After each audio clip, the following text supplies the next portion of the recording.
I step into the grand ballroom of the Evergreen Resort and immediately wish I hadn't come. Chandeliers drip crystal light across marble floors, and wealth whispers through the room in hushed tones of respect. Michael's hand finds the small of my back, steadying me with the gentle pressure of his palm. Breathe, he whispers, his surgeon's eyes assessing me with clinical precision. We earned our place here. Leo tugs at his bow tie, his 6-year-old patience already wearing thin. Mom, this thing is trying to choke me. I kneel, adjusting the offending fabric with a smile. Just for a little while, buddy. Remember our deal, good behavior now, swimming pool after. The reception crowd parts briefly, and my heart stops. A familiar profile catches my eye, the slight tilt of her head, the way she leans forward when she laughs. I haven't seen that gesture in 11 years, but my body remembers it instantly. The bride turns, champagne glass raised in a toast, and our eyes lock across the room. Grace. My sister.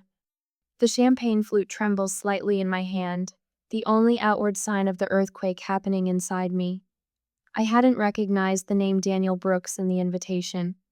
I hadn't made the connection. I'd assumed Grace was still using our family name Collins. Her gasp cuts through the ambient conversation like a blade. Heads turn. The music continues, but a bubble of silence forms around us, stretching across the divide. Behind her, Mother's face drains of color, then flushes crimson. Father moves protectively toward Grace, his broad shoulders creating a barrier between us just as he's done all our lives. What are you doing here? Mother hisses, loud enough that nearby guests turn with curious eyes. The familiar shame rises in my throat. For a heartbeat, I'm 21 again, standing in the rain with a suitcase, homeless and alone. Michael steps forward, his voice firm but measured. My wife is a guest. She's the CEO of MedNova. We were personally invited by the groom. The name MedNova ripples through the cluster of medical professionals nearby. I hear whispers, see recognition dawn in their eyes. CEO? A woman in a burgundy dress turns to her companion. That's Amber Collins? The rain soaks through my thin jacket as Father's words echo in my memory. If you're too ungrateful to help at the clinic, don't come back. The slam of our front door punctuates his sentence, final as a judge's gavel. Now, I stand straight-backed in Valentino, the rain a distant memory. The scared girl is gone. In her place stands a woman who built something from nothing, who refused to disappear. Dr. Daniel Brooks approaches, confusion creasing his brow. His gaze darts between Grace's frozen face and my composed one. You know the CEO of MedNova? He directs this question to my parents, then turns to me with growing interest. We've been trying to partner with them for months.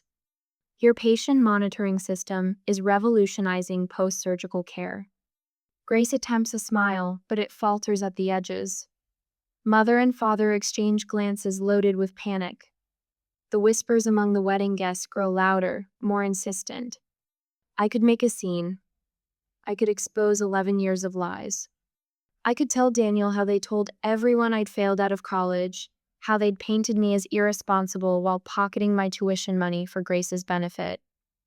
The power is finally mine. Instead, I simply say, "Hello, Grace. Congratulations." The simplicity lands like a thunderclap. Grace flinches as if I'd shouted. Michael's hand returns to my back, a silent question. Stay or go? Leo looks up at me, innocent to the undercurrents swirling around us. Mom, is that lady in the white dress your friend? Daniel's gaze sharpens. He looks between Grace and me, his new bride and the stranger who clearly isn't a stranger. Grace. His voice carries confusion and the first notes of suspicion. I thought you said your sister was. His voice trails off, the unfinished sentence hanging between us. Grace's eyes dart frantically between her new husband and her parents. For the first time in my life, I watch her struggle for words. Have you ever walked into a room and immediately regretted it? The smart move would be to grab my family and quietly slip away. Let Grace have her perfect day. Let sleeping dogs lie. But sometimes regret is just fear wearing a mask. And I stopped being afraid a long time ago. And this is my wife, Grace, Daniel beams, his arms sliding around her waist. Stanford graduate and the brilliant mind managing her family's medical practice back in Vermont.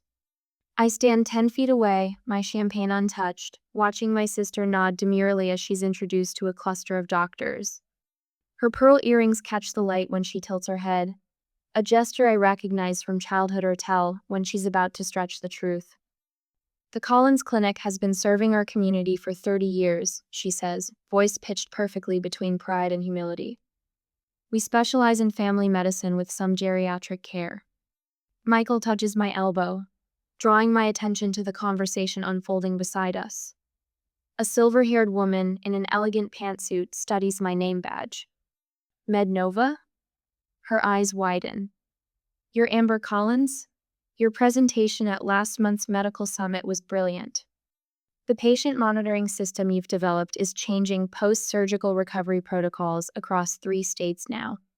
4, actually, I smile. We just finalized implementation with Northwestern's hospital network. Across the room, Grace fumbles through a response about platelet therapy trends. The doctor questioning her exchanges a subtle glance with his colleague.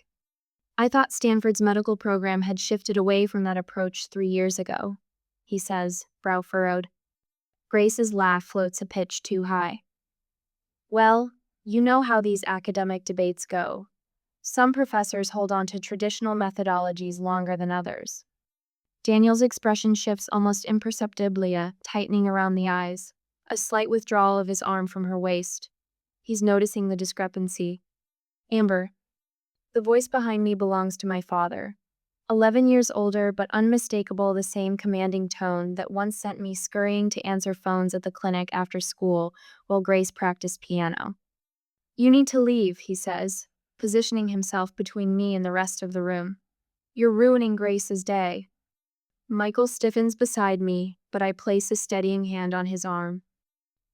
I was invited by Daniel, I reply, my voice low but firm. Perhaps you should explain why that upsets you. Father's face reddens. The expensive suit he wears can't disguise the man beneath a small-town doctor whose authority stops at the borders of his own practice. Don't play innocent. You showing up like this flaunting your whatever company you claim to run. Mednova is hardly a claim, Dennis.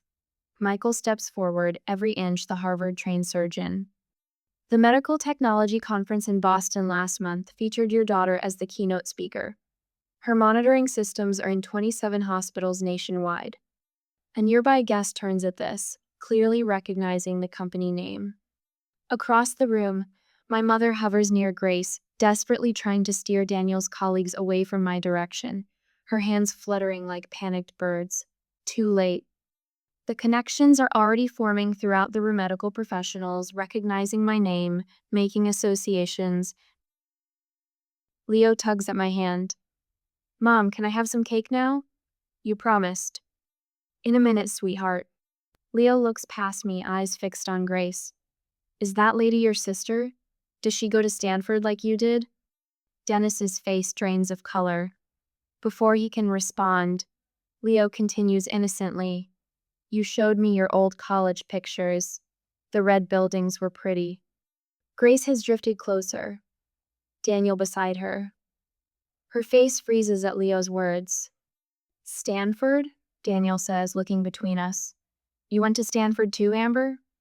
Class of 2014, I answer simply. Daniel's colleague, distinguished cardiologist based on his conversation, turns to Daniel. You didn't mention your wife's sister was Amber Collins. Her work on predictive algorithms for post-surgical complications is revolutionary. Northwestern Medical has reduced readmission rates by 22% using her systems. The weight of 11 years of lies settles visibly on Grace's shoulders. She reaches for Daniel's arm, but he steps slightly away, his attention now fully on the professional conversation happening around me. Rain drums against my dorm window as I stare at the bank statement, the numbers not computing. My college fund depleted, transferred to an account I don't recognize. The same day, a package arrives from Grace of photos of her spring break in Cancun, the trip I couldn't understand how our family could afford. I shake off the memory, focusing on the present. Daniel has pulled Grace aside. their heated whispers visible from across the ballroom. His face reflects growing confusion, then disbelief, then something harder as she clutches at his sleeve. "You told me you graduated from Stanford," he says, voice rising just enough to carry. "I went there. I've never heard your name mentioned by any of the faculty." Grace's response comes frantically. "It was mostly remote learning, a special program they had for. Stanford Medicine doesn't offer remote degrees." Daniel's voice has gone cold. Never has. Color drains from Grace's face as she realizes her carefully constructed life is beginning to collapse. Her eyes dart around the room, landing on mine with desperation. Daniel steps back from her, straightens his tie, and turns. With deliberate steps, he walks across the ballroom away from Grace, directly toward me. Behind him, Grace's pleading eyes follow, a drowning woman watching her last lifeline walk away. Daniel guides me away from the crowd with a gentle hand on my elbow. His fingers tremble slightly against my skin, the only indication that the poised doctor is rattled. "Let's find somewhere quieter," he says, his voice steady, but his eyes darting back to where Grace stands with my parents, their heads bent together in urgent conversation. We settle in a small alcove at the edge of the ballroom. 2 plush chairs, a small table between us. The muted lighting casts shadows across his face, highlighting the sharp angles of confusion etched there. "I apologize for the awkwardness," he begins, straightening his bow tie. His words trail off, uncertain how to frame the chasm of questions between us. "You didn't know Grace had a sister." I finish for him, keeping my voice neutral. Daniel's eyes widen. "She mentioned a sister once, but said you dropped out of college after a semester, that you couldn't handle the pressure and disappeared." The old wound throbs, but I don't flinch. Years of boardroom negotiations have taught me to keep my face composed even when bleeding internally. "I graduated summa cum laude," I say simply, "while working 3 jobs." 3 jobs? His brow furrows. Mornings at a coffee shop, evenings at the hospital reception desk, weekends at a call center. The memories flood back the bone. Deep exhaustion, falling asleep over textbooks, the relentless push forward. I put myself through school part-time. No family support. Each word lands like a stone between us, ripples spreading outward. Daniel's expression shifts from confusion to calculation, the surgeon's analytical mind reassessing everything he thought he knew. "Stanford?" he asks, naming his alma mater. I shake my head. "Community college first, then State University. I couldn't afford Stanford after I discovered my college fund had been." I pause, choosing my words carefully. "Reallocated." "To Grace's education," he concludes, the pieces clicking into place. The ballroom around us blurs as memories surface sleeping on Sarah's lumpy couch for 6 months, showering at the YWCA when Jamie's boyfriend kicked me out, eating ramen for weeks straight to save for textbooks. The humiliation of asking professors for extensions because I couldn't stay awake after triple shifts. "The hospital where I worked reception," I continue. "That's where I met Michael. He was a resident then. I remember that night clearly hunched over healthcare administration textbooks during my dinner break, exhaustion pulling at my eyelids. Michael stopping at my desk, curious about the complex diagrams I'd sketched in the margins. "You understand Kellerman's patient flow theory?" he'd asked, surprised. "It's flawed," I'd replied without looking up. "The bottleneck isn't intake, it's documentation requirements between departments." He'd pulled up a chair, and we'd talked until my break ended. The next day, he brought coffee and questions about my ideas for streamlining patient monitoring. Within months, we were developing the prototype that would become MedNova's cornerstone product. Daniel leans forward. "And MedNova? Grace mentioned you worked some office job." I can't help the small smile that touches my lips. "We started in our apartment 7 years ago. Last quarter's revenue was just under $400 million. Across the room, I spot my parents flanking Grace like sentinels. Dennis paces small circles, his face flushed with anger, while Margaret clutches Grace's arm, her knuckles white with tension. They cast frantic glances our way, whispering urgently. They're going to try to separate us soon, I say calmly. Daniel follows my gaze. They appear concerned. Michael approaches us, phone discreetly positioned at his side. I recognize his strategy documenting behavior while appearing casual.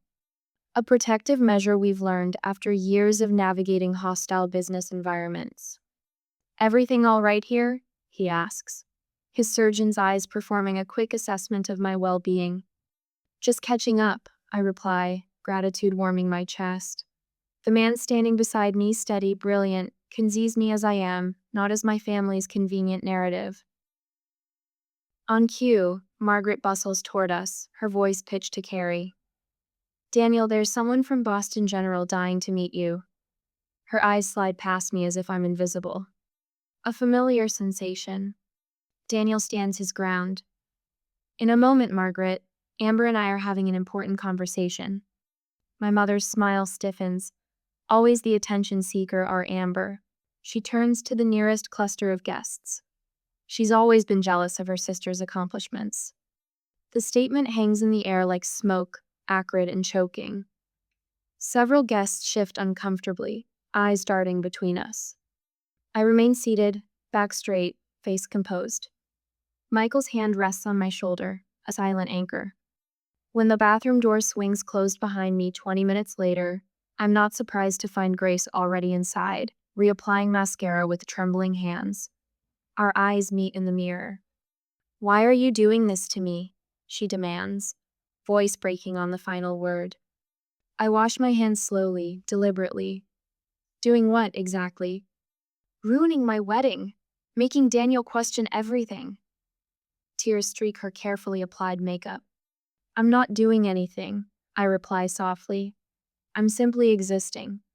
Grace slams her mascara wand onto the marble counter. You were supposed to stay gone. For the first time, I see the fear behind her anger, the terror of a house of cards beginning to collapse.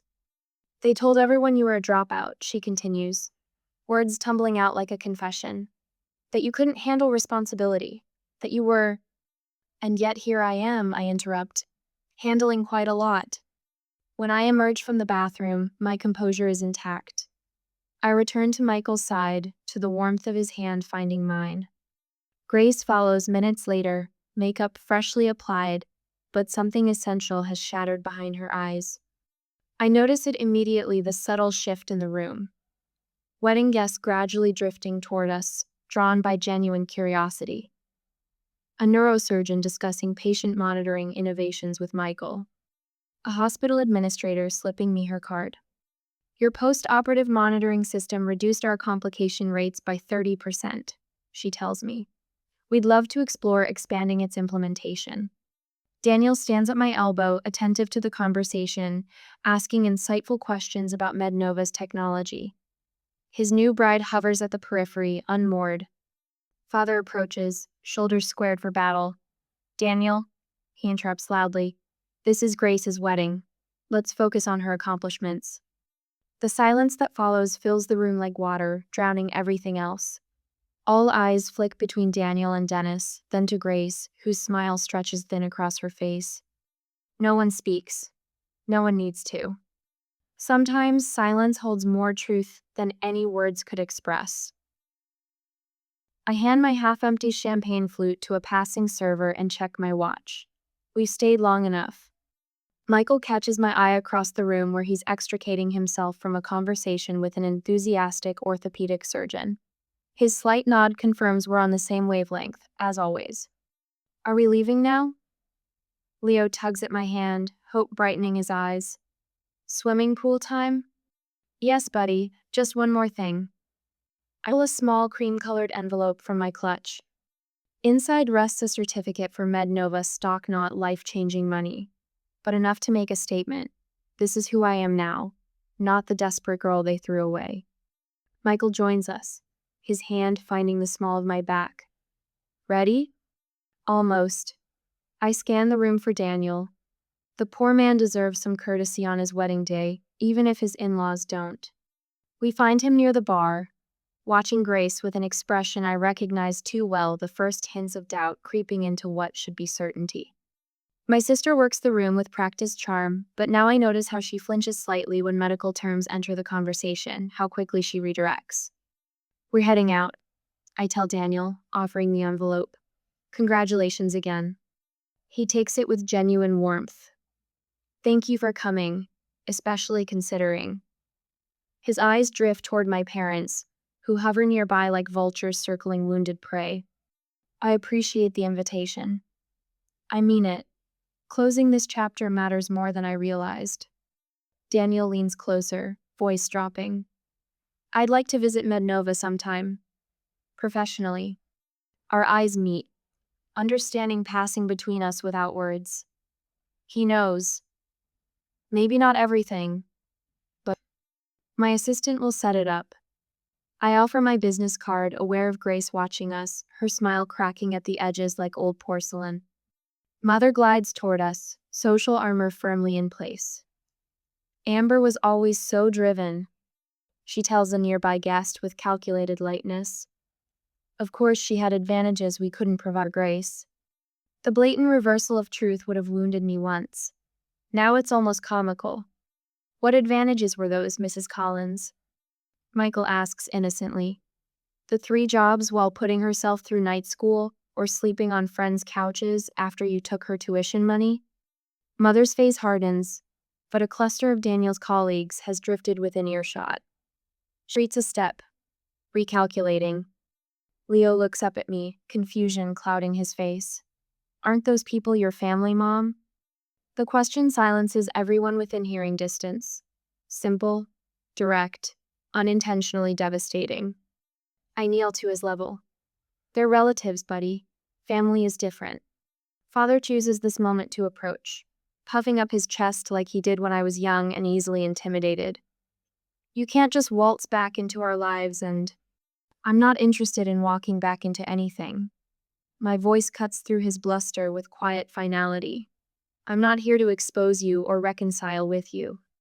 I built my own life, which is exactly what you forced me to do when you showed me the door. The image flashes unbidden. Rain soaking through my jacket, the weight of my suitcase, the terrifying freedom of having nothing left to lose. Behind me, Leo fidgets with his bow tie again. Michael rests his hand on our son's shoulder, steadying him the way he steadied me all those years ago when I thought I'd drown. Thank you, I tell my parents, causing them to blink in confusion. Thank you for not giving me a chance. You made me build my own. Mother's face contorts between rage and social preservation. For once, she finds no words. I take Leo's hand.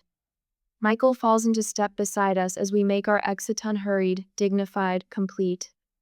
No dramatic declarations, no tearful scenes, just the quiet power of walking away whole. Whispers follow us like gentle rain, but unlike that night 11 years ago, they don't touch me. I've built an umbrella of accomplishment that shields me from their storms. In the lobby, Leo breaks free and spins with childish delight. Pool time. 10 minutes to change, and I'll meet you there, Michael tells him, tousling his hair. As we cross toward the elevators, I catch our reflection in the polished marble Walla family of 3, solid and connected. Behind us, through the ballroom doors, I glimpse Daniel watching our departure, then turning back to his new bride with new questions in his eyes. Some weddings mark beginnings. This one marks an ending, the final release of expectations I never needed to fulfill, approval I no longer seek, and pain I refuse to carry forward. Leo punches the elevator button with enthusiastic determination. Up we go.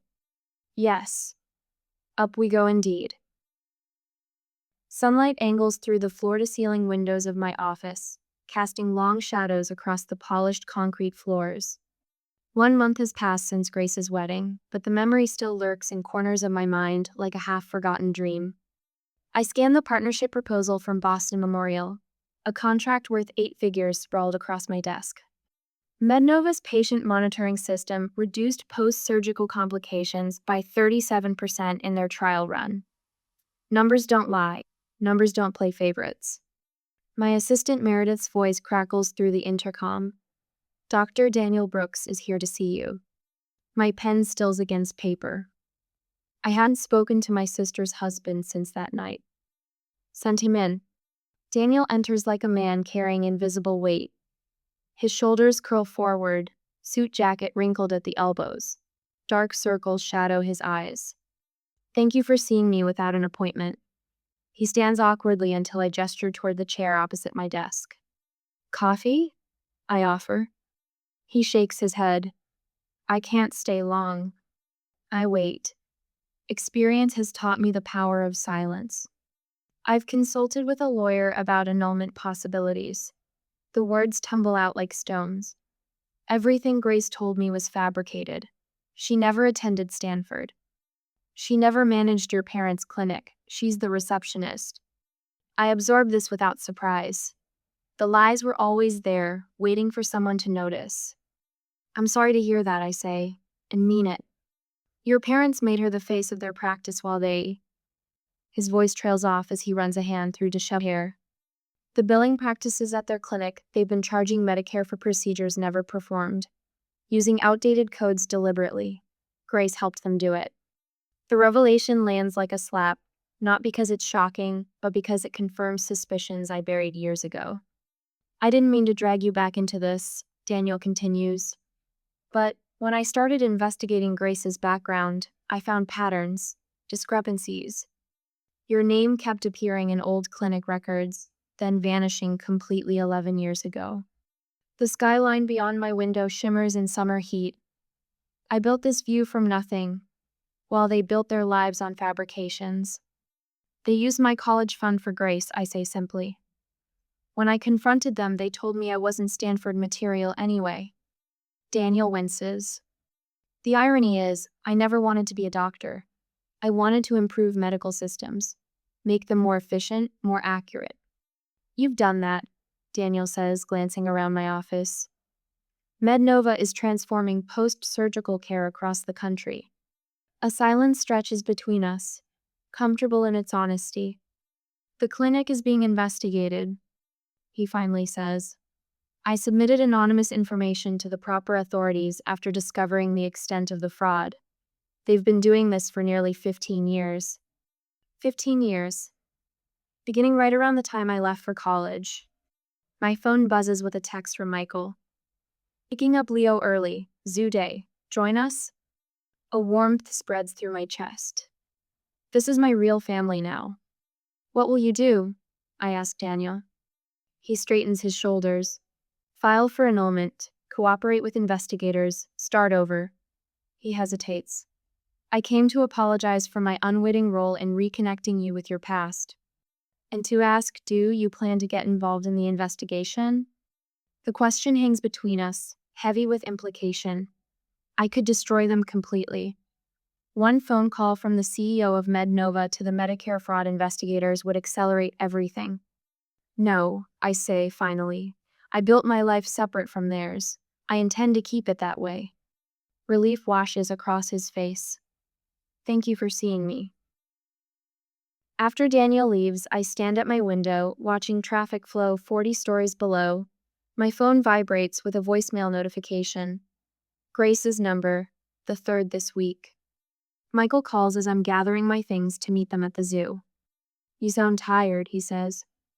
Daniel Brooks came to see me. The family clinic is under investigation for Medicare fraud. A pause. Are you okay? Yes. The answer surprises me with its truth. Are you going to get involved? I watch a red-tailed hawk circle the skyscrapers, riding thermals with effortless grace. I was thinking about what you said last week, about how my success is already their greatest punishment. I stand by that, Michael says, but it's your choice. My computer chimes with an incoming email.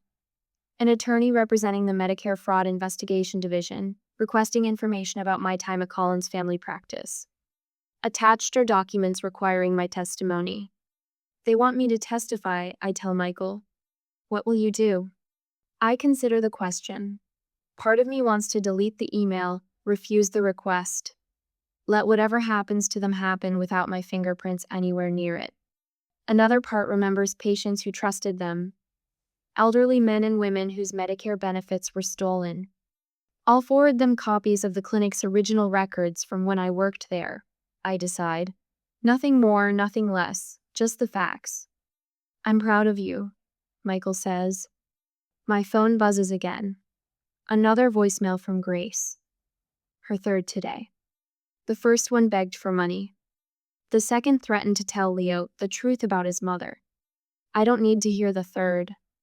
I press delete without listening, the small action surprisingly final. Leo wants to see the new tiger cubs, Michael says, his voice a welcome anchor to my real life. Tell him I'm on my way. I gather my bag, pausing at the door to look back at my office. The Boston Memorial contract waits on my desk, another hospital ready to implement the system I built from nothing but determination and long nights. I close the door behind me, leaving Grace's voicemail in digital oblivion where it belongs. Some debts can never be repaid. Some wounds never fully heal. But I've learned that moving forward doesn't require forgiveness. Sometimes it just requires letting go. The purple coneflowers bend toward sunlight. I pinch back another spent bloom, adding it to the collection in my palm. 6 months have passed since the wedding. 6 months of breathing easier, like finally stepping out of shoes that never quite fit. Leo races between the raised beds, his Batman cape fluttering behind him.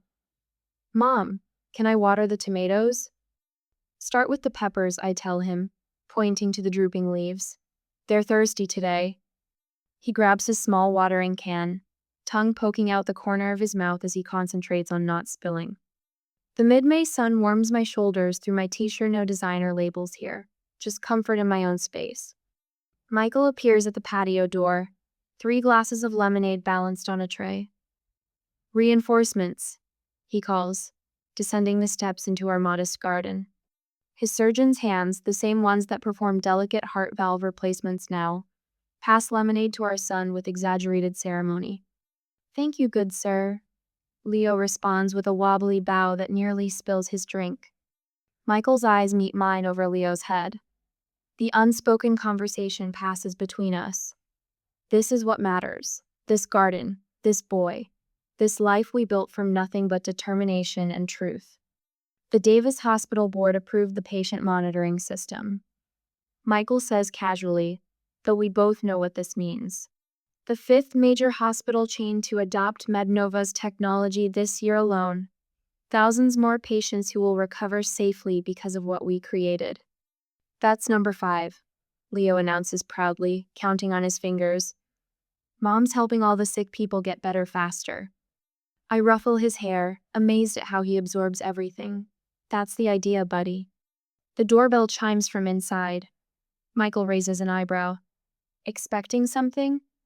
FedEx, probably. Those component samples from Switzerland. But when Michael returns, his expression has shifted. He holds a certified letter, the return address visible even from where I stand. Grace Collins, Brooks. My stomach tightens, the familiar knot I thought I'd finally untangled. I'll be in my office. The envelope sits on my desk for 17 minutes, while I finish reviewing quarterly projections. Michael leans against the doorframe, silent support. When I finally slit it open, a single sheet of cream-colored stationery slides out, covered in Grace's careful handwriting. Amber, the clinic closed last month. Not because of anything you did, because of everything Mom and Dad did. The investigation found billing irregularities going back 15 years. Daniel left me. He said he couldn't build a life with someone he couldn't trust. He was right. I'm not writing to ask for money. I know better now. I'm writing because I need to tell you that you were never the problem. I was raised to believe your intelligence threatened mine. Your independence undermined my security. I believed them when they said cutting you off necessary. I was wrong, they were wrong, and I'm sorry. Grace. Michael doesn't ask what it says. He waits until I fold the letter and place it back in its envelope. What will you do? He asks. Nothing dramatic, I answer, turning to my computer. I open a document, type for several minutes, then print a single page. I slide it into a MedNova envelope with the letter I've written. 2 weeks later, I stand at the edge of the American Medical Technology Conference in Chicago, watching my team demonstrate our latest innovations to a crowd of healthcare professionals. The red Nova booth draws attention, our reputation preceding us now. A flash of movement catches my eye, someone in pale blue scrubs near the education pavilion. Grace, her hair pulled back in a simple ponytail, listens intently to a speaker discussing entry-level medical coding certification. Our eyes meet across the crowded exhibition hall. No gasps this time, no drama, just quiet recognition. She holds the MedNova internship application I sent her, clutched like a lifeline. I offer a small nod, not forgiveness exactly, but acknowledgement. She returns it, eyes bright with something that might be determination. We don't approach each other. Some relationships are completed, not continued. That evening, I finalized the paperwork for the Collins First Generation Medical Scholarship. Not named for my parents, but reclaiming my birth name for something better. 20 students without family support will receive full tuition and mentorship next fall. Back home, I kneel in our garden again, digging small holes for new seedlings. Leo helps, his small hands patting soil around tender roots. Some plants don't grow well next to others, I explain, showing him how to space the seedlings. They need their own space to thrive. Like people? He asks, surprisingly perceptive. Smart boy, I whisper, kissing his forehead. Yes, like people. The sun slants golden across our yard. Through the kitchen window, I see Michael preparing dinner, moving easily through the space we've created together. I press another seed into the dark earth, covering it gently. Some roots you're given, others you get to choose.